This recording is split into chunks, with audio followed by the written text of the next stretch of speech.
జీవుడికి దేవుడికి భేదం లేదు. దేవుడే మన స్వస్వరూపం అని చెప్పుకుంటున్నాం. అయితే అది మరి మనకు అదంత అనుభవగోచరంగా అనిపించడం లేదు. ఎందుకంటే దేవుడు జనన మరణ ముక్తుడు, జీవుడు జనన మరణ బద్ధుడు, కర్మబద్ధుడు. కర్మఫలాలు అనుభవించడానికి పుట్టడము, సావడము, సుఖ దుఃఖాలు అనుభవించడము జరుగుతుంది. అటువంటి జీవుడు దేవుడే అని మనకి మహర్షులు ఉపనిషత్తుల ద్వారా అనేకమైనటువంటి ప్రమాణ వాక్యాలు చెప్పారు. జీవుడు దేవుడే అంటే జీవుడు కాదు దేవుడే అనే భావన మనకి ఎలా కలుగుతుంది? దేవుడైనటువంటి మనకి జీవుడైనటువంటి భావన ఎందుకు పడింది అంటే, ఒకసారి ఉదాహరణకి చీకట్లో చూసినప్పుడు రాడ్ని చూసి మనం పాము అనుకుని భ్రమ చెందాం. దాన్ని భ్రమ అంటాం. ఆ భ్రమలో ఒక వస్తువుని మరొక వస్తువుగా భ్రాంతి చెందడం జరిగింది. ఆ భ్రాంతి నివారణం కావాలి, భ్రమ నివారణ అవ్వాలి. ఎలా నివారణ అవుతుంది? అక్కడ ఉన్న వస్తువుని ఉన్నది ఉన్నట్టుగా చూస్తే భ్రమ నివారణ అవుతుంది. ఏంటా భ్రమ? తాడుని పాము అనుకునే భ్రమ. అది పాము కాదు, తాడు అని ఎవరో ఒక ఆశామి చెప్తారు.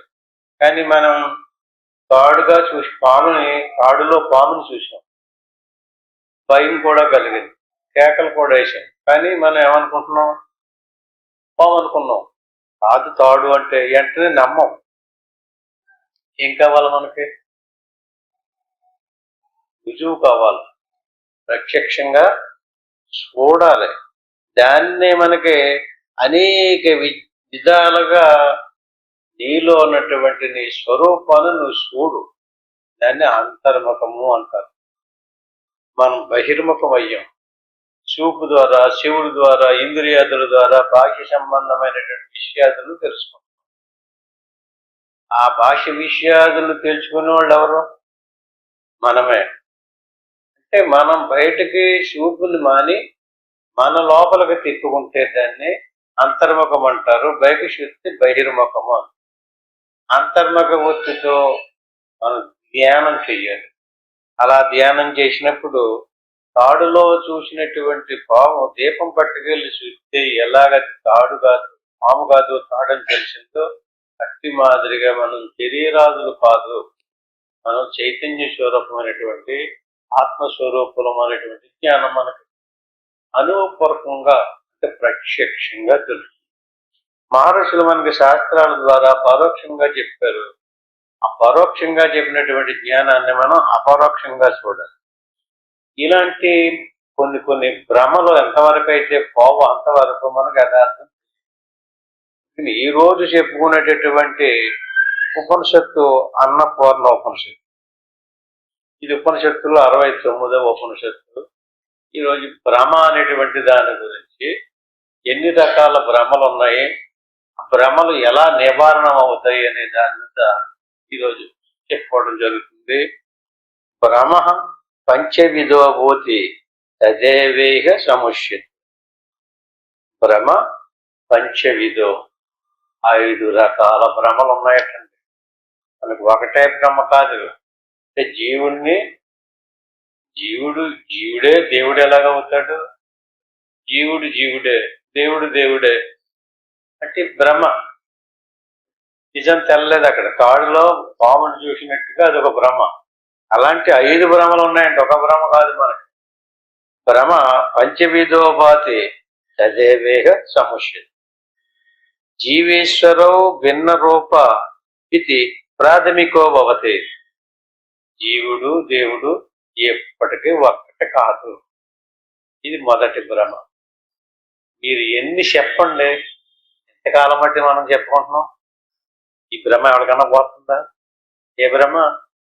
ఏంటండి నేను దేవుడినేటండి, దేవుడు నాకంటే చాలా గొప్పడు, దేవుడే, జీవుడు అంటలేదు. ఇప్పటికీ అంటానే ఉన్నారు కదా. ఉపదేశం పొంది ఎన్నాళ్ళు మట్టి ఉన్న వాళ్ళు ఉన్నారు, ఇక్కడ సీనియర్లు ఉన్నారు, సాధనలో అనుభవం కలిగినటువంటి వాళ్ళు కూడా ఉన్నారు. కానీ మళ్ళీ ఎక్కడికి వెళ్ళిపోతున్నారు? ఆ భ్రమలోకి వెళ్ళిపోతున్నారు. ఎందుకని? జీవేశ్వరో భిన్న రూప. జీవేశ్వరులు ఇద్దరు కూడా భిన్నం. అందుకని ఇతను పుట్టాడు ఎవడు? జీవుడు కదా, బాధలు అనుభవిస్తున్నాడు. అన్ని సమస్యలు ఇతనికి, శరీరం, రోగాలు, అనేక అనేక సమస్యలు. మరి దేవుడికో అలాంటి బాధలు లేవు, భయం లేవు. ఎందుకని? వీడికి శరీరం వచ్చింది కనుక ఈ బాధలు, ఆయనకి అది రాలేదు. జీవేశ్వరు భిన్న రూప, వేరు వేరు రూపాలు కలిగినటువంటి వాళ్ళు. వీడికి వచ్చినటువంటి శరీరం రేపో మాపో ఊడిపోదు, దాన్ని మరణం అంటాం. ఆయనకి సావులేదు. దేవుడికి ఇంట్లో సావు ఉంది, పుట్టుకుంది. ఏదో పోనీ పుట్టాడు, పుట్టినటువంటి వాడు ఈశ్వరుడికి మళ్ళీ హాయిగా సుఖం ఉండొచ్చు కదా. భయం, బాధ, అనేక సమస్యలు. అంచేత ఇద్దరు ఒకటంటే నేను ఒప్పుకోను. అది మొట్టమొదటి భ్రమ. అంచేత ప్రాథమికో భవతి. ఈ భ్రమ మొట్టమొదటి భ్రమట. రెండోది ఆత్మనిష్టం కర్తృగుణం వాస్తవం వా ద్వితీయక. ఆత్మనిష్టం కర్తృగుణం అంటే ఆత్మని పదే పదే చెప్పుకున్నాం. అంటే నిరాకార నిర్గుణమైనటువంటి బ్రహ్మస్వరూపం, సర్వవ్యాపకమైనటువంటి బ్రహ్మస్వరూపం, మనందరి యొక్క స్వస్వరూపం. అటువంటి బ్రహ్మము వ్యాపకమైనటువంటి, నిరాకారమైనటువంటి, అటువంటి నిరాకారమైనటువంటి బ్రహ్మము ఏ విధమైనటువంటి కర్మలో చేయదని శాస్త్రం చెప్తుంటే నేను అంగీకరించను. కర్తృగుణం, ఆత్మకి కర్తృత్వం ఉంది. కర్తృత్వం అంటే అండి, ఆత్మే చేస్తుంది అన్నిని. ఆత్మే బాధలు అనిపిస్తుంది, ఆత్మే భయాలు అనిపిస్తుంది, ఆత్మే పుడుతుంది, ఆత్మే చేస్తుంది, ఆత్మలే తిరుగుతుంది అంటుంటారు కదండి. ఇది ఆత్మకే కర్తృగుణం వాస్తవం వా ద్వితీయ. రెండో భ్రమ ఏంటంటే ఆత్మకి ఏం గుణం ఉంది? భగవద్గీతలో ఏం చెప్తున్నాడు? అజాయతేవ, ఆత్మ పుట్టదు, సావతో, ఏమీ చేయదు, ఏ కర్మ ఫలాలు అనుభవించదని చెప్తున్నారు కదా. మేము అంగీకరించమండి. ఎందుకని? ఆత్మే అనుభవిస్తుంది. బాధలు అనిపించేది ఎవరో? ఆత్మే. పుట్టింది ఆత్మే, మరణించేది ఆత్మే. లేదా ఆత్మకి కర్తృత్వ గుణం ఉంది. కర్తృత్వ గుణం లేదంటే కృష్ణుడు, భగవద్గీత లాంటి వాడు చెప్పారు కానీ వాళ్ళకి సరిగ్గా తెలిసి ఉండదు. నాకే బాగా తెలుస్తుంది. ఆత్మకి కర్తృత్వ గుణం ఉంది. ఇది ద్వితీయ గుణం. వేదం అంటే వేదగుణం రెండవది అన్నమాట. మూడవది శరీరత్రయ సంయుక్త జీవశంగి తృతీయ. శరీరత్రయం అంటే శరీరాలు మూడు ఉన్నాయి మనందరికీ. మనకే కాదు, అందరికీ, జీవరాశికి అంతటికీ కూడా. స్థూల శరీరం, సూక్ష్మ శరీరం, కారణ శరీరం. స్థూల శరీరానికి అవస్థ జాగ్రత్త అవస్థ, సూక్ష్మ శరీరానికి అవస్థ స్వప్నావస్థ, కారణ శరీరానికి అవస్థ సుషుప్తావస్థ. ఈ మూడు అవస్థలలోనే ఉండేటటువంటి మూడు శరీరాల ద్వారా మూడు అవస్థలలో జరిగేటువంటి విషయాలు తెలుసుకునే సుఖ దుఃఖాలు అనిపించేటటువంటి వాడు ఆత్మ లేక ఎవడన్నానా? సంగి. సంగి అంటే సంగం అంటే అందులో కలిసిపోయాడు. స్థూల శరీరంలో కలిసిపోయాడు, సూక్ష్మ శరీరంలో కలిసిపోయాడు, కారణ శరీరంలో కలిసిపోయాడు. అంటే శరీరత్రయ సంయుక్త జీవసంగి తృతీయ. జీవుడు లేక ఆత్మ శరీరాలలో కలిసిపోయింది. దీన్ని మనం ఏం చేయాలి?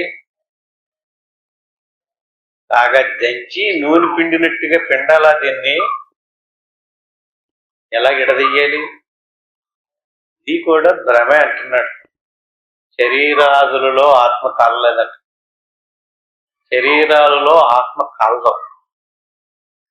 ఆత్మకి శరీరానికి భేదం ఉంది. శరీరం జడం, ఆత్మ చైతన్యం.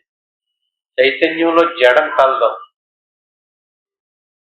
అంచేత వేరు వేరు పదార్థాలు. చైతన్యం జ్ఞానస్వరూపం, తెలుసుకునేది.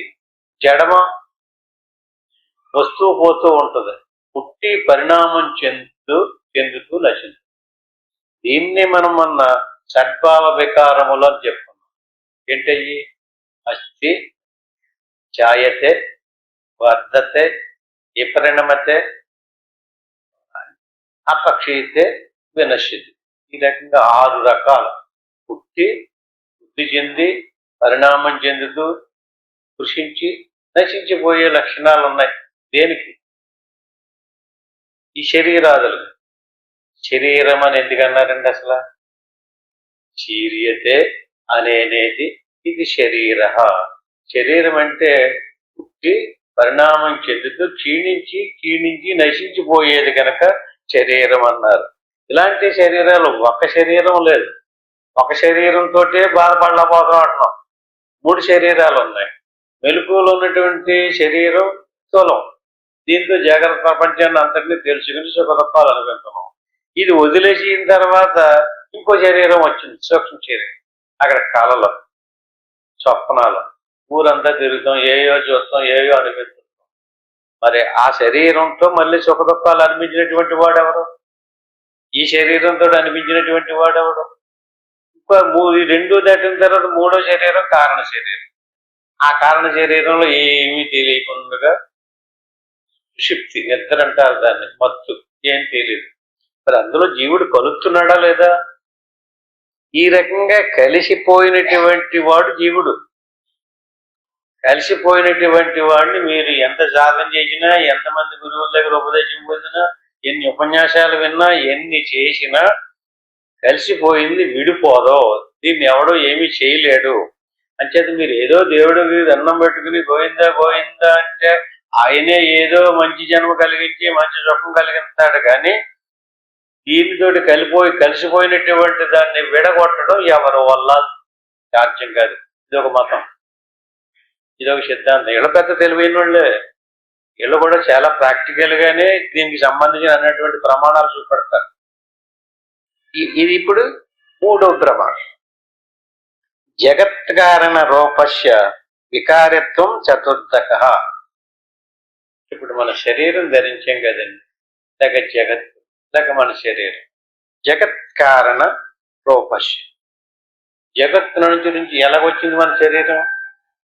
పంచభూతాలతో వచ్చింది. పాంచభౌతికము దేహం అంటారు కదా. పంచభూతాలతో ఏర్పడినటువంటి ఈ శరీరం నిరంతరం ఏమవుతుంది? పరిణామం చెందుతుంది. ఈ పరిణామాన్ని ఏమంటారంటే వికారము అంటారు. పుట్టింది పుట్టినట్టుగా లేదు. ప్రతి ఒక్కరి శరీరము కూడా పుట్టిన దగ్గర నుంచి వికారం చెందుతూ జగత్కారణ రూపశ. దేని నుంచి దీనికి ఈ శరీరం వచ్చింది? దీనికి కారణం ఏది? జగత్. జగత్తులో ఉన్నటువంటి పదార్థాలే ఈ శరీరం తయారవడానికి మూల కారణం. భూమి ఉంది, భూమిలో నుంచి మనకు ఆహార పదార్థాలు తయారవుతాయి. ధాన్యము, పళ్ళు, కాయలు, గింజలు, మొక్కలు మొదలైనవన్నీ కూడా ఇవన్నీ మనం భుజిస్తున్నాం. అదంతా మన శరీరంలో జీర్ణం అవి స్త్రీ పురుషులలోని శుక్ల శోణితాలను తయారు చేస్తాం. స్త్రీ పురుషుల యొక్క కలయికలో ఈ 2 కలుసుకుని శిశువు ఏర్పడు. అది మనిషి రూపం ధరించి బయటకు వచ్చింది. అందుకనే ఈ జీవరాశికి అంతటికి మూల కారణం ఏది? ప్రపంచం. ప్రపంచాన్ని పరిణామం చెంది పరిణామ ప్రపంచ వస్తువుల ద్వారా మన శరీరం తయారైంది. జగత్కారణ రూపస్య వికారత్వం. అంటే జగత్ పదార్థం అంటే మన శరీరంలో 5 లక్షణాలు ఉన్నాయి. ఏది? ఆకాశం ఉంది, వాయువు ఉంది, అగ్ని ఉంది, జలం ఉంది, భూమి ఉంది. పంచభూతాలు 5 లక్షణాలు మన శరీరంలో ఉన్నాయి. ఈ పంచభూతాలతో తయారైనటువంటిది జగత్తు నుంచి ఇది ఒక చిన్న జగత్తు అన్నమాట. వాటికి సంబంధించిన లక్షణాల గుణాలే ఇందులో ఉంటాయి. ఈ రకంగా జగత్ కారణ రూపస్య వికారత్వం, లేదా జగత్ కారణాలతో తయారైనటువంటి వాడు జీవుడు. ఇదే నేను నాకంటే ఇంకా వేరేటి ఇంకొకటి ఉందంటే నేను ఒప్పుకోను. ఇది 4వ భ్రమ.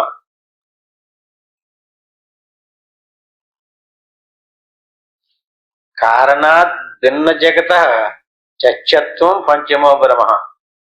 కారణం లేకుండా కార్యము లేదు, కార్యము లేకుండా కారణము లేదనేటువంటిది ఇంకొక భ్రమ. ఇది పంచభ్రమ. అంటే విత్తనం లేకుండా చెట్టు లేదు, చెట్టు లేకుండా విత్తనం లేదు. చాలా గట్టిగానే పట్టుకుని అది. ఇప్పుడు మనం చెప్పుకునేటటువంటి ఓ చిన్న పెన్ను తీసుకుని చిన్న కాగితం మీద నోట్ చేసుకోవాలన్నమాట. ఈ ఒక్కొక్క భ్రమను పట్టుకుని ఒక్కో మతం పుట్టింది. ప్రతి ఒక్కరు వాదింటుంటారు, విత్తనం లేకుండా చెట్టు ఎలాగొచ్చింది చెప్పండి, చెట్టు లేకుండా ఇలాగ విత్తనం ఎలాగొచ్చింది అంటే ఇప్పుడు ఇవన్నీ కూడా ఈ పంచభ్రమ నివృత్తిశ తదా సురతి శాతశ. ఈ 5 భ్రమలో నివృత్తి అయినటువంటి వాడికి మోక్షం వస్తుంది.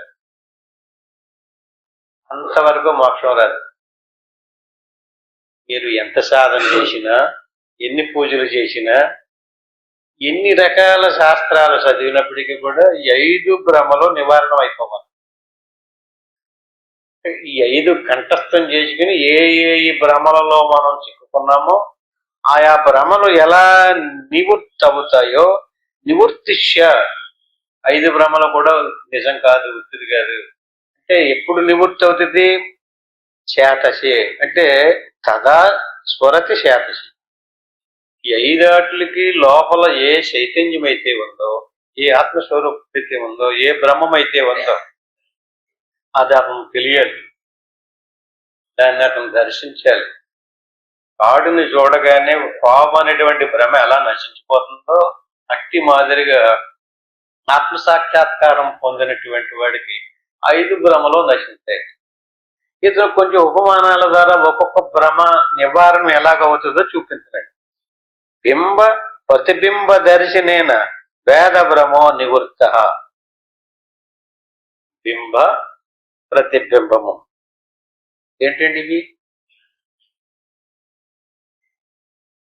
బింబము అంటే ఇప్పుడు సూర్యుడి యొక్క ప్రకాశం ఉంది,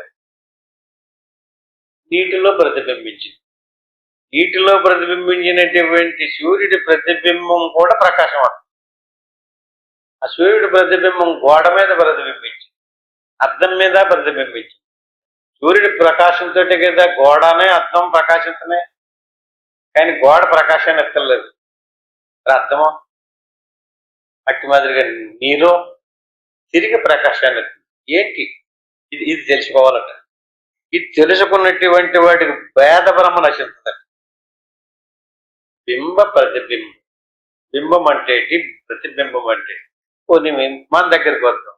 మీరు చక్కగా ముఖం ఎలాగుందో, ఏదో చల్లుకున్నానో లేదో బొట్టెట్టున్నానో లేదో అర్థం దగ్గరికి వెళ్ళి చూస్తారు కదా, అద్దంలో మీ ముఖం కనపడుతుందా? అద్దంలో కనిపించేటటువంటి ఈ ముఖమేనా మీరు? అదే లేకపోతే అద్దానికి ఎదుర్కొన్నటువంటి వాళ్ళ మీరు? ఇద్దరా ఒకళ్ళ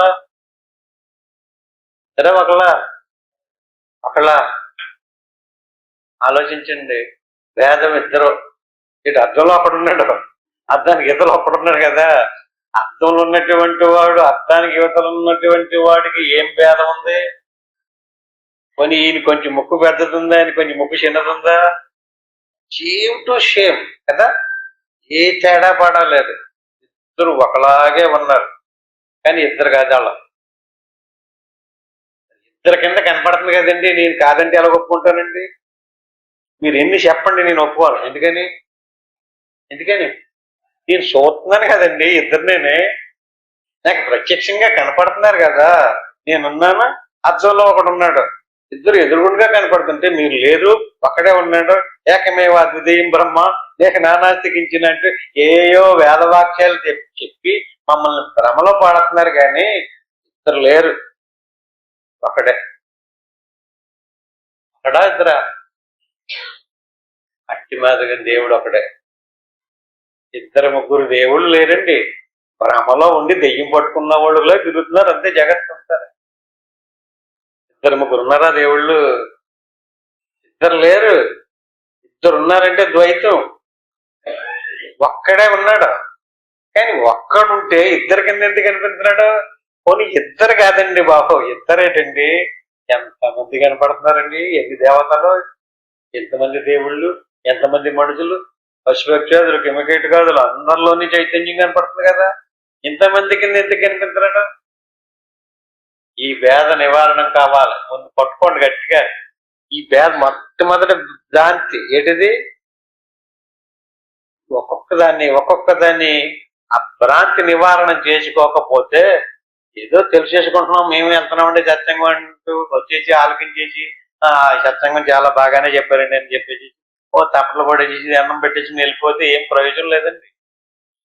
విన్న దాన్ని మీద మననం చెయ్యాలి, విచారణ చెయ్యాలి, దానికి సంబంధించిన సాధన చెయ్యాలి.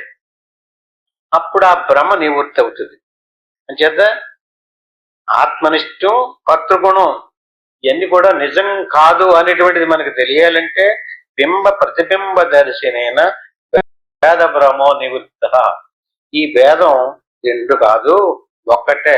రెండు కింద కనిపించడానికి కారణం అర్థంలో ఉందా మహత్వం. అర్థం ఎదురుగుండగా నుంచుంటే అర్థంలో మనం కనిపిస్తామన్నమాట.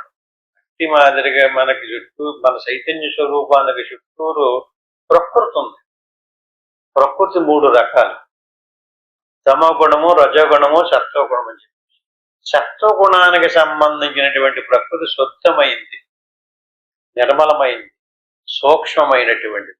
అటువంటి శుద్ధమైనటువంటి, నిర్మలమైనటువంటి, సూక్ష్మమైనటువంటి సత్వగుణంతో మనసు, బుద్ధి, చిత్తం, అహంకారం అనేటువంటి 4 వస్తువులు తయారయ్యాయి. ఈ 4 వస్తువులు మన చుట్టూరు ఉన్నాయి.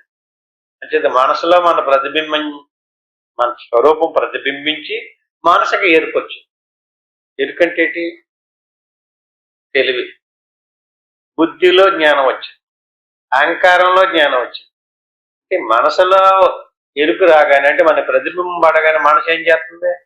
అర్థం ఎదురుగుండగా కనిపించగానే మనిషి కనపడిపోతుంది కదా అందులోని. అట్టి మాదిరిగా మనసు మనకి ఎదురుగుండగా రాగానే సంకల్ప వికల్పాలు చేశారు. ఎందుకు చేసేస్తుంది? దానికి ఎక్కడదా తెలివి? మన స్వరూపం దాంట్లో ప్రతిబింబించి మనసు సంకల్పం చేసేస్తుంది. మనం చేయటం లేదు, అక్కడ మనం చేసేస్తున్నాం అనుకుంటున్నాం. మనం చేసేసి ఇలాగుంటే మనసును ఆపాలని చూస్తున్నానండి, సంకల్పాలు వచ్చేస్తున్నాయండి, ఎంత సాధనలో చెప్పి ఎంత ఏకాగ్రత కనిపెట్టినా చేయాలి, మనసు ఏదో తెచ్చిపెట్టేస్తుంది అంటున్నాం కదా. అంటే మన స్వరూపం కంటే మన మనసు వేరే కదా. ఎందుకు తీసుకొచ్చి పెట్టేస్తుంది? ఆ మనసుని ఇంతకు ముందు అలా ఊరి మీద వదిలేసాం మనం. ఊరు వాడ, ఆ దేశంలోని, ఆ క్షేత్రంలోని, ఈ క్షేత్రంలోని ఏయో చూసేది, ఇది నాది, అది లేదు, అంత మనసులో రికార్డ్ అయిపోయింది. ఆ రికార్డ్ అయిపోయినటువంటిది చిన్నదేటండి, పెద్ద రికార్డు. సరిగ్గా సాధనలో కూర్చుండేటప్పటికి అంతే మనసు రికార్డ్ ఓపెన్ చేసేసి, అంటే మీరు ఎక్కడెక్కడికి వెళ్ళారో, ఏం చూసి వచ్చారో, ఏం చేసి వచ్చారో మొత్తం అంతా. ఇప్పుడు మనకు జ్ఞానం కలిగిద్దా? ఏది పోవాలి? అందులో ప్రతిబింబించినటువంటి మనసులో ఉన్నటువంటి జ్ఞానం నిజమైన జ్ఞానమేనా? అది మన స్వరూపమే. అది మన ప్రతిబింబం వల్ల పనిచేస్తుంది. అంచేత ఈ భ్రమ వేద భ్రమ, ఇది నిజం కాదు, ఇద్దరు కాదు, మనసులో లేవు నువ్వు, మనసు నువ్వు కాదు. నీకంటే ప్రకృతి స్వరూపమైనటువంటి మనసు వేరు. అది శుద్ధం అవ్వడం వల్ల మన స్వరూపం అందులో ప్రతిబింబించి దానికి సంకల్ప వికల్పాలు చేసేటటువంటి గుణం ఏర్పడింది. అని రెండు అనుకుంటున్నాం. జీవేశ్వర భిన్న రూప, ఇది ప్రాథమిక రూపం. రెండు అనుకున్నావు కదా, భిన్నం అనుకున్నావు కదా, ఈ రెండు కాదు. ఈ బింబ ప్రతిబింబాలు రెండు కాదు, ఒకటే స్వరూపం. అట్టి మాదిరిగానే స్ఫటిక లోహిత దర్శనైన పారమార్థిక కర్తృత్వ భ్రమో నివృత్త. రెండో భ్రమ ఏంటండి మనకి ఇక్కడ? కర్తృత్వ గుణం అన్నాం కదా. మొదటిదే భేద గుణం. ఏంటి భేదం అంటే? జీవుడు, ఈశ్వరుడు సరే ఒకళ్ళంటే నేను ఒప్పాను, మీరు ఏంటి చెప్పండి.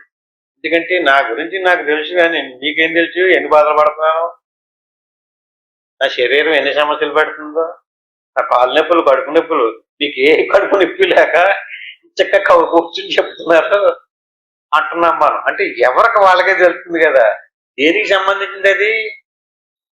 శరీరానికి సంబంధించిన దాన్ని, ప్రాణానికి సంబంధించిన దాన్ని, మనసుకు సంబంధించిన దాన్ని మన మీద పెట్టేసుకుని ఇదంతా కలిపి మనం అనుకుని భ్రాంతిలో ఉండిపోయాం. భ్రాంతి నివారణ కావాలంటే నువ్వు శరీరానివి కాదు, ప్రాణానివి కాదు, మనసుకు కూడా కాదు, దాటు లోపలికి వెళ్ళి ఎన్ని దాటి నీ స్వరూపాన్ని నువ్వు తెలుసుకో. ఈ రకంగా మొదటి భ్రమ నివారణ అవ్వాలంటే బింబ ప్రతిబింబవాదాన్ని గుర్తింటే ఈ జీవేశ్వరులు వేరు వేరు అనేటువంటి భ్రాంతి నశించదు. రెండోది ఏంటంటే కర్తృత్వ గుణం, మూడో బ్రహ్మ. అంటే కర్తృత్వం అంటే నేనే చేస్తున్నాను, నేనే చేస్తాను, నేను చెయ్యకపోవటం ఏంటండి అంటున్నాడు కదండి. శాస్త్రాలు ఏం చెప్తుందంటే నువ్వు చేసేటటువంటి వాడు కాదు, నీకు కదలక లేదు, నువ్వు చెయ్యు, ఆలోచించు, ఆలోచించేది మనసు, నువ్వు కాదు. చేసేది నువ్వు కాదు, నీ ప్రాణం నువ్వు కాదు, ఇంద్రియాలు నువ్వు కాదు అని చెప్తుంది కదండి. కర్తృత్వ గుణం నశించాలి అంటే ఏం తెలియాలి? స్ఫటిక లోహిత దర్శనైనా. స్ఫటికం అంటే ఏమంటారు కదా, స్ఫటికం. లోహితం అంటే ఎరుపు రంగులో ఉన్నటువంటి మందార పువ్వు లాంటిది, దాసాని పుష్పం అంటారు. రెండు పక్క పక్కన పెట్టామనుకోండి, ఈ రెండింటి యొక్క ఒకదాని లక్షణం ఇంకొక దాంట్లో కనిపిస్తుంది, ప్రవేశించినట్టు కనపడుతుంది. ఇందాక అద్దంలో ప్రతిబింబం ప్రవేశించేసింది, ఇక్కడ చూడండి స్ఫటికము మందార పుష్పం. స్ఫటికం ఎర్రగా కనపడుతుంది, ప్రవేశించలేదు. ఏంటి ఎరుపు ప్రవేశించలేదు అందులో, స్ఫటికమని ఎర్రగా కనపడుతుంది. దేని లక్షణం అది? స్ఫటిక లోహిత దర్శనైన పారమార్థిక కర్తృత్వ భ్రమో నివృత్త. అంచేత స్ఫటికమణి లాంటిది ఆత్మ, మందార పువ్వు లాంటిది మన మనసు. ఈ రెండు పక్క పక్కన ఉండడం వల్ల పారమార్థికం అంటే ఏంటి? వ్యవహారికం, పారమార్థికం. ఇప్పుడు జగత్ ఉంది కదా, జగత్ సత్యమా అసత్యమా? అసత్యం అన్నారంటే మనకి మెలుగు వచ్చిన తర్వాత ఎవరికే కనిపించకూడదు. ఇది అసత్యం అయితే ఉండకూడదు కదండి. సత్యం అన్నారనుకోండి, నిద్రలోకి వెళ్ళిన తర్వాత పోకూడదు.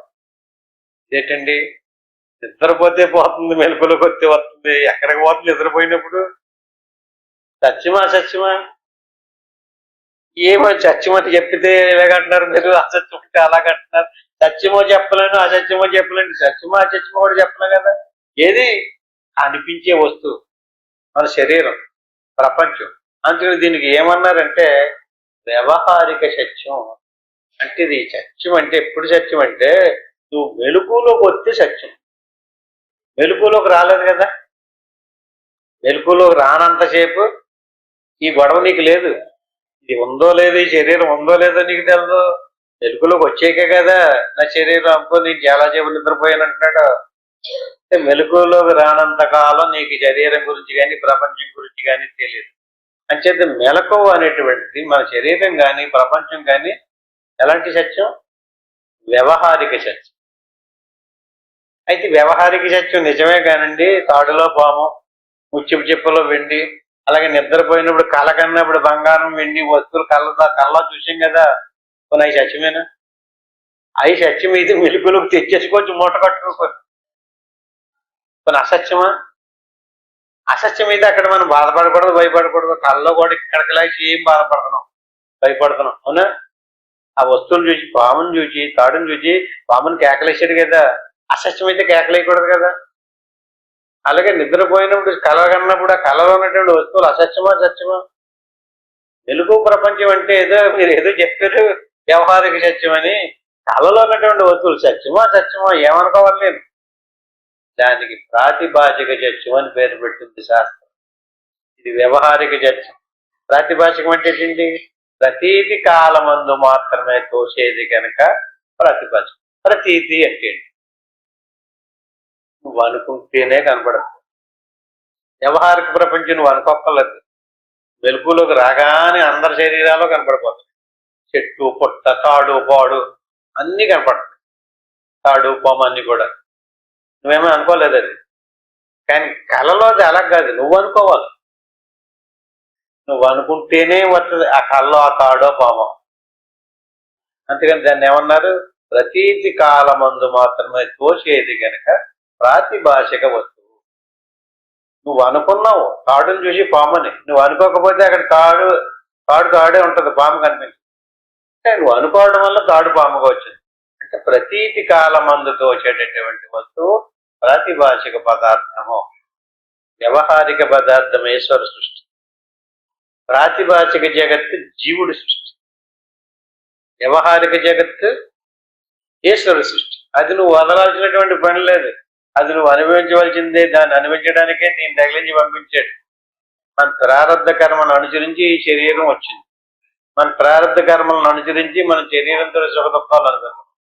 ప్రాతిభాషిక జగత్తు అలా కాదు, ఈశ్వరుడికి సంబంధం లేదు, అది జీవుడికే సంబంధం. జీవుడే తయారు చేసుకున్నాడు ఆ వస్తువులన్నింటిని కూడా. అంటే జీవుడు అనుకోకుండా ఉంటే ప్రాతిభాషిక జగత్తు లేదు, సుఖ దుఃఖాలు లేవు. ఈ రకంగా స్ఫటిక లోహిత దర్శనైన పారిమార్థిక కర్తృత్వ బ్రహ్మో నివృత్త.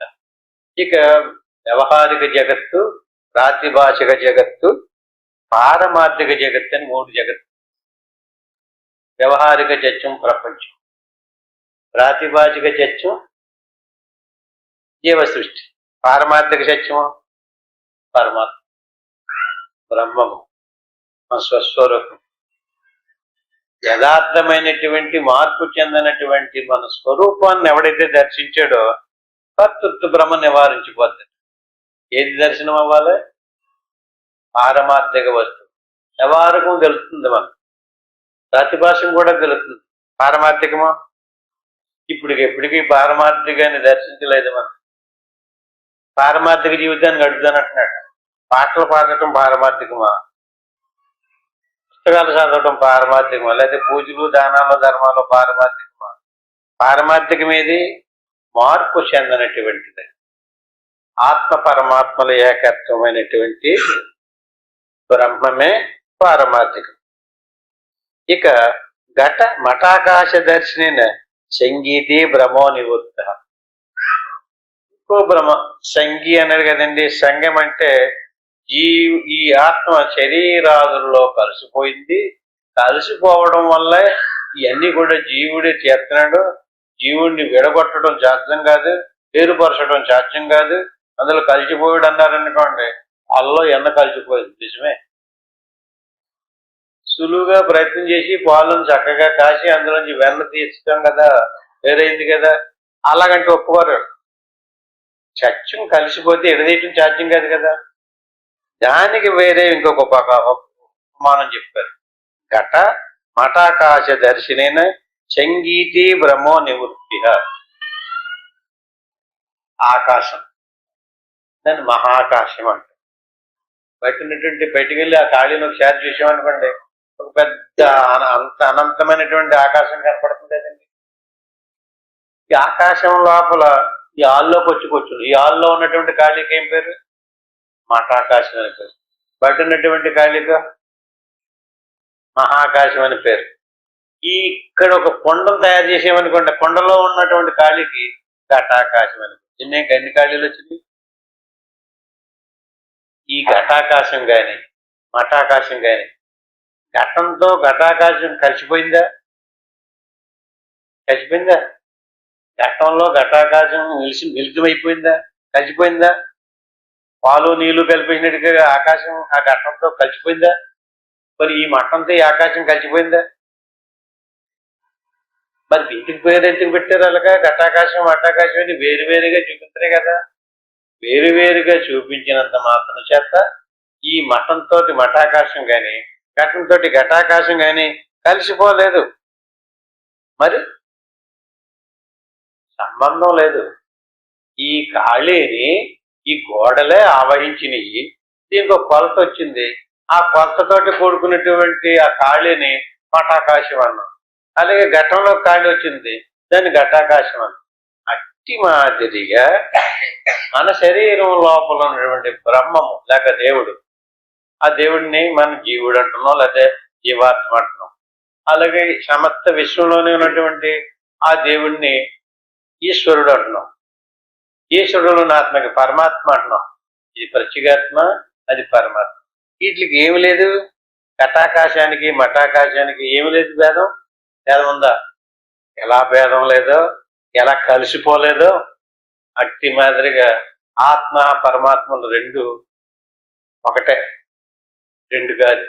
పైగా ఈ విశ్వంలో కానీ ఈ శరీరాదుల్లో కానీ అంటే ఘట్టంలో ఘటాకాశం, మఠంలో మఠాకాశం ఎలా కలిసిపోలేదో అట్టి మాదిరిగా మన ఆత్మస్వరూపం కూడా కలిసిపోలేదు. ఇది మనం ప్రత్యక్షంగా నమ్మాలి, తెలుసుకోవాలి. మనం కలిసిపోయిందనే కొంతమంది ఇది చేస్తే ఇలా చేయాలి, అలా చేసుకోవాలి, ఇలా చేసుకోవాలని ఏయో రాసి పెట్టుకుంటారు. అని చేత ఇది భ్రమ తప్ప నిజం కాదు. రజ్జు సర్ప దర్శనేన కారణ భిన్న జగత చచ్చత్వ భ్రమో నివృత్తి కనక ఋషిక దర్శనేన వికారత్వ భ్రమో నివృత్త. పాముని కాడుని పరిశీలించినప్పుడు తాడులో ఎలాగైతే పాము ప్రవేశించలేదో, పాముకి తాడుకి ఎలా సంబంధం లేదో, కేవలం సామాన్యమైనటువంటి ఆకారాన్ని చూసి మనం తాడులో జడమది రజ్జువు, పాము ప్రాణం ఉన్నటువంటి వస్తువు, ప్రాణం లేనటువంటి దాంట్లో ప్రాణం ఉన్నటువంటి వస్తువుని ఆరోపణ చేసుకున్నాం. అట్టి మాదిరిగా నివృత్తి కనక ఋషిక దర్శనైన బంగారం ఉందండి. బంగారంలో గాజులు, ఉంగరాలు, దుద్దులు, ఏదో నెక్లెస్లు, గొలుసులు ఇలా వేరు వేరుగా పేర్లు ఉన్నాయి కదండి. వస్తువును చూడకుండా అందులో బంగారాన్ని చూడమంటారు. వస్తువుని చూడకో, వస్తువుని చూస్తే దానికి ఒక పేరు ఉంది, దానికి ఒక రూపం ఉంది. ఆ పేరుని రూపాన్ని వదిలితేను కనక ఋషిక దర్శనైన వికారత్వ బ్రహ్మో నివృత్త. అంటే ఆత్మ వికారత్వం చెందింది, ఆత్మ నిరాకారం కాదు, మేము ఒప్పుకోము. ఆత్మ వికారము, ఆత్మ ఎదుగుతుంది, చిక్కుతుంది, బలుతుంది, ఈ గుణాలన్నీ ఉన్నాయంటే వికారత్వ గుణం నశించాలంటే నువ్వు బంగారాన్ని చూడు. బంగారాన్ని చూసినప్పుడు వికారత్వ గుణం నశించుకో. జగత్తు వేరు, జీవుడు వేరు అనేటువంటి తాడు పాము పరిశీలించినట్లయితే అది కేవలం భావన. ఈ రకంగా కదా ప్రభృతి మచ్చిత్తం బ్రహ్మాకార అబోధ్ స్వయం. ఈ రకంగా ప్రతి సాధకుడు కూడా ఒక గురువు దగ్గరికి వచ్చి ఇప్పుడు మనం చెప్పుకున్నటువంటిది సత్సంగంలో చెప్పి బోధ కాదు, ఇది నేర్చుకోవాలి. ఒక్కొక్క పాయింట్ని గుర్తుపెట్టింది. ఇది గనక మనకి 5 కంఠస్థం అయ్యి సరిగ్గా గురి పెట్టామనుకోండి, ఈ భ్రమల 5 నివృత్తి అయిపోతాయట. ఎప్పుడైతే నివృత్తి అయిపోయినాయో కదా ప్రకృతి మధ్యత్వం. ఈ పంచభ్రమలో ఎవరికైతే నివృత్తి అయిపోయినాయో బ్రహ్మాకార అబోధ్ స్వయం, స్వయంగా నీవు బ్రహ్మవే అని తెలుస్తుంది. దీన్నే అహం బ్రహ్మస్మి, అహం నేను బ్రహ్మమునే. నేను ఇప్పుడు దాకా ఏదో జీవుడిని అనుకున్నాను, లేదా మనిషిని అనుకున్నాను, లేదా పశువుని అనుకున్నాను. కాదు, మహాకర్త, మహాభోక్త, మహాత్యాగి భవానుగా. ఇది మహాకర్తని, మహాభోక్తని, మహాత్యాగిని, స్వస్వరూపానుసంధానమేవా తత్వాసుఖీ భవ. ఈ రకంగా సాధకుడైనటువంటి వాడు అంతర్ముఖ వృత్తితో ధ్యానం చేసి ఇది నేను కాదు, ఇది నేను కాదు, ఇది నేను కాదని మహాకర్త, మహాభక్త, విశ్వానికి అంతటికి ఏ కర్త ఉన్నాడో, విశ్వానికి అంతటికి ఏ భోక్త ఉన్నాడో ఇతన్ని మనం ఏం చేయాలి? మహాత్యాగి. అనాత్మ స్వరూప వస్తువుని నేనని భ్రమించడమే లేక నేనని భావించడమే బంధం. ఏమర్థమైంది మాట? మనకు పురుష శరీరం వచ్చింది, ఇదే నేను అనుకున్నావు కదా, అదే బంధం. నువ్వు అది కాదంటున్నాడు. స్వస్వరూపం అంటే ఏంటండి? స్వస్వరూపానుసంధానం.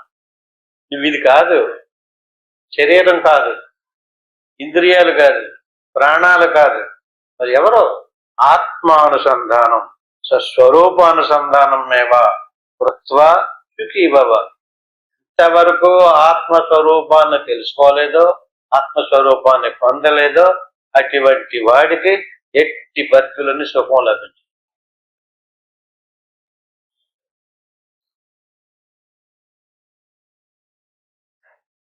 స్వరూపానుసంధానమేవా మహాభక్త, మహాత్యాగి. ఈ రకంగా నిత్యోదితం విమలమాచ్య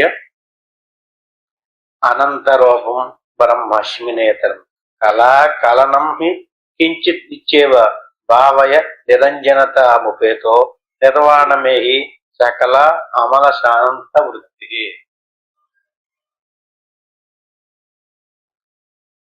ఆత్మబంధువులరా, ఈ రకమైనటువంటి మన జ్ఞానాన్ని అనుభవపూర్వకంగా సాధన చేసి గుర్తించాలి. ఎవరైతే సాధన అనుభవంలో శ్వాస మనసు లయించిన తర్వాత ఆత్మస్వరూపాన్ని ఎవడైతే దర్శించాడో అటువంటి వాడికి అనాత్మ బంధం లేదు, మళ్ళీ జన్మ రాదు. దాన్నే మోక్షం అంటారు. ఎత్తునో దృశ్యతే కించిత్ ఎన్ను కించిత్ దివస్థితం మానంగ షష్ఠేంద్రియాతీతం తన్మయో భవ వై మునే. షష్ఠే అంటే 6. అంటే మనకి విషయాదుల మీదకి ఇంద్రియాలు పరుగులు పెడుతున్నాయి. జ్ఞానేంద్రియాలు 5, మనసు 6. ఆగిపోవాలి, ఇంద్రియాలు ఆగాలి. కర్మేంద్రియాలు కదలవు. ఇలా పెట్టి కూర్చున్నాం అనుకోండి, కర్మేంద్రియాల్లో జ్ఞానం లేదు, జ్ఞానేంద్రియాల్లో జ్ఞానం ఉంది. జ్ఞానేంద్రియాలు 6, మనసు 1, 6.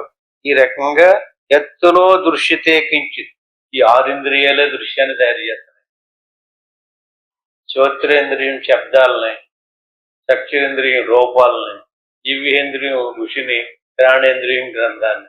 అలాగే మనసు ఈ ఇంద్రియాల ద్వారా ఏం చూసామో అదంతా దృష్టిలో పెట్టుకుని సంకల్ప వికల్పాలు చేస్తుంది.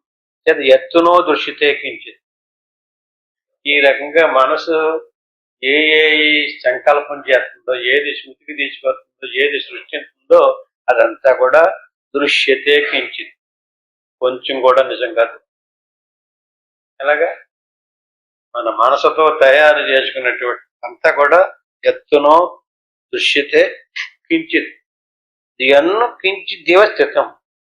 ఇదంతా దృశ్యమని మనకు దృఢంగా మనసు భావన పడాలి. ఏది మనసులోకి ఏది వచ్చినా అదంతా దృశ్యమే, అంత కలాపన. మనసు అన్నకోవడం వల్లే వస్తుంది.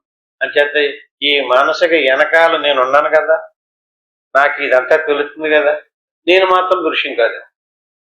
నేను సత్యమే, శరీరము సత్యము కాదు, ప్రాణము సత్యము కాదు, ఇంద్రియాలు సత్యం కాదు, ఈ మనసు సత్యం కాదు. అసలు మనసే సత్యం కాదంటే మనసు తయారు చేసినటువంటి వస్తువులు సత్యమా?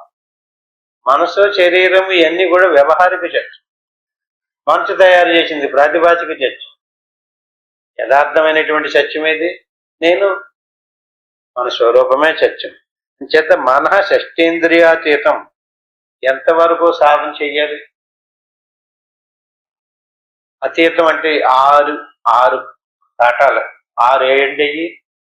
శ్రోత్రేంద్రియం వినబడకూడదు, చక్షురేంద్రియం తెరవబడకూడదు, ఒక్కొక్క ఇంద్రియం పడిపోవాలి. జ్ఞానేంద్రియాలు 6: శ్రోత్రేంద్రియము, త్వగింద్రియము, చక్షురేంద్రియము, జీవికేంద్రియము, ఘ్రాణేంద్రియం. పెద్దలు కూడా ఖర్చుకుపోతాయి, వాసన తెలియబడదు. జ్ఞానేంద్రియాలు 5 పడిపోయిన తర్వాత 6వది మనస్సు. మనః షష్ఠేంద్రియాతీతం. అన్నీ పడిపోయిన తర్వాత మనసు కూడా పడిపోవాలి. మనసు కూడా పడిపోయింది అనుకోండి, అప్పుడు తన్మయో భావవై మునే. అప్పుడు కలిగినటువంటి తన్మయత్వం, ఒక తన్మయత్వం వస్తుంది. అదొక పులకరంత, అదొక ఆనందం. దాన్ని తన్మయం అన్నారు. అటువంటి తన్మయం ఎవడికైతే వచ్చిందో వాడినే ముని అంటారు. మునులంటే మనం ఏమనుకుంటున్నాం అంటే గడ్డాలు గట్టా పెంచుకుని పిల్లలను వదిలేసి అడుగులమ్మట పోయినటువంటి వాళ్ళు మునులు అంటున్నాడు. ఈయనేమంటున్నాడు? 6 వదిలేసినట్టు 6 జ్ఞానేంద్రియాలు, మనసు 6 వదిలేసేసి తన ఆత్మస్వరూపాన్ని తెలుసుకుని ఆ జ్ఞానభావంలో తన్మయత్వం పొంది ఎవడైతే ఉంటాడో అటువంటి వాడు అతనే ముని. ఎత్తునో దృశ్యతే కించిత్ ఎన్ను కించిత్ స్థితం మనః షష్ఠేంద్రియాతీతం తన్మయో భవవై మునే. ఈ రకంగా నిరంతరము ఈ భావంలో ఉన్నటువంటి వాడికి నోనం చైత్యాంచరహితం చిరాత్మని లీయతే శత్రుభవత్య సత్తా సామాన్యత తదా చిరకాల పరీక్షేణ మననాది పరిభ్రమం పదమసాధ్యతే పుణ్యం ప్రజ్ఞైవై కయా తదా. ఈ రకంగా ఏదో ఉపదేశం పొందాం, విన్నాము, ఇవాళ తెలిసిపోవాలంటే రాదు నాయనా నీకు. ఇది ఏం చేయాలి? చిరకాలం అభ్యాసం చేయాలి, సాధన చెయ్యాలి. సాధన చేస్తూ పరీక్షించమంటున్నాడు. పరీక్షించాలి. ఎంతవరకు దాటేవు కాలువలు, ఈ నదులు ఎంతవరకు దాటేవు, ఎంతవరకు ఈ వస్తువును ఓటగొట్టుకున్నావో ఒక్కొక్క దాన్ని పరీక్షించాలి. చెవులు వినబడుతున్నాయా? ఇంకా వినబడతానే ఉన్నాయి అని ఆగినయ్యా. కళ్ళు చూడాలని చిన్న శబ్దం వినబడగానే టక్కని ఇలా తిప్పేసి అలా చూసేస్తున్నాం కదా. శరీరం నిలబడతలేదు, శిరస్సు నిలబెట్టాలి, ఎన్నుపోసి నిలబెట్టాలి, ఆలోచనగా ఆలాలి. ఈ రకంగా చిరకాలం పరీక్షణ మననాది పరిభ్రమం. పరిభ్రమించవలసినటువంటి పరిశోధించినటువంటి మనసులో పరిశోధన చేయాలి, మనసు ద్వారా పరిశోధన చేయాలి. మాసాధ్యతే పుణ్యం. ఇలాగా అసాధ్యమైనటువంటి, సాధ్యం కానటువంటి, మనం పొందలేము అనుకున్నటువంటి దాన్ని నువ్వు పొందుతావు. మాసాధ్యతే, ఆ పదాన్ని నువ్వు సాధించగలుగుతావు, నువ్వు పొందుతావు. చాలా మంది ఇది మనం దొరకదండి, ఇది మనం సాధించలేమండి, దీన్ని మనం పొందలేమండి, ఈ ఎంటుకలిద్దరు ఇంక ఎన్నిటి కంటే ఇంత మనం సాధ్యం మన వల్ల ఎక్కడవుతుంది, ఏదో ఏదో ఏదో అంటే మళ్ళీ ప్రచారం చూద్దాం, ఏదో ఈ రకంగా ఏ పూజలో చేసుకోవచ్చు, ఏ తీర్థయాత్రలో చేసుకుందాం. అది చేయలేని వాళ్ళే ఇలా దిగిపోతారట. ముందు వాళ్ళకి చేస్తారనే ఉంటుంది పాపం, వాళ్ళు తెలుసుకుంటారనే ప్రయత్నిస్తారు. ఇది అవ్వదు మన వల్ల, ఇదేమీ లొంగిలాగా ఏమీ లేదు, మనసు నాపడం సాధ్యం కాదని వదిలేసేసి మళ్ళీ తేలిగ్గా ఉంది కదా, చక్కగానే నోటికి పలికెట్టివే కదా, కాళ్ళతోటి నడిచేయడం, చేతులతోటి పట్టి తిప్పేసుకుంటారు, డ్యాన్సులు కూడా కట్టచ్చు. ఈ రకంగా అసద్రూప మదత్యచ్చ సత్తా సామాన్య దద. అసద్రూపమైనటువంటి, గుర్తించడానికి వీలు లేనటువంటి, పొందడానికి సాధ్యం కానటువంటి ఆ సచ్చిదానంద సత్తా స్వరూపాన్ని నువ్వు పొందుతావు. చిరకాలం దాన్ని అభ్యాసం చెయ్యాలి. అది పొందటం అంటే ప్రజ్ఞయై వైకయా తదా, అది ప్రజ్ఞాస్వరూపం. ఎలుగు, జ్ఞానం, చైతన్యం, ఆనందం. జడం కాదు, వస్తువు కాదు దేవుడు అంటే. అటువంటి దేవుడు నీలో ఉన్నాడు. నీలో ఉన్నటువంటి దేవుడే దేవుని యొక్క అంశ. ఇదంతా ఓడగొట్టుకుంటే అంశ ఎందులో కలుతుంది? దేవుళ్ళు కలిసిపోతుంది. అటువంటి దాన్ని ఇమం గుణ సమాహార మనాత్మత్వేన పశ్యత అత శీలతయా యాసౌ సమాధిరితి గజ్యతే. ఈ రకంగా ప్రయత్నం చేసి సమాధి పొందు. ఇలాగ అనేకమైనటువంటి విషయాలు చెప్తున్నారు. ఈ రేపు వారం చెప్పుకుందాం. ఇంతతో ముగించుకుని ఇప్పుడు ఎలా చెప్పుకుంటూ వెళ్ళిపోతే మరి ఇప్పుడు మనం సాధన ఎప్పుడు చేస్తాం?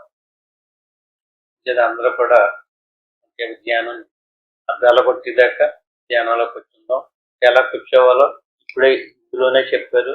చక్కగా ఎలా ప్రశాంతంగా కూర్చుని గురుర్ బ్రహ్మ గురుర్ విష్ణు గురురేవ మహేశ్వర గురువు సాక్షాత్తు పరబ్రహ్మ తస్మై శ్రీ గురువే నమః. దీన్ని గురు మంత్రం అంటారు.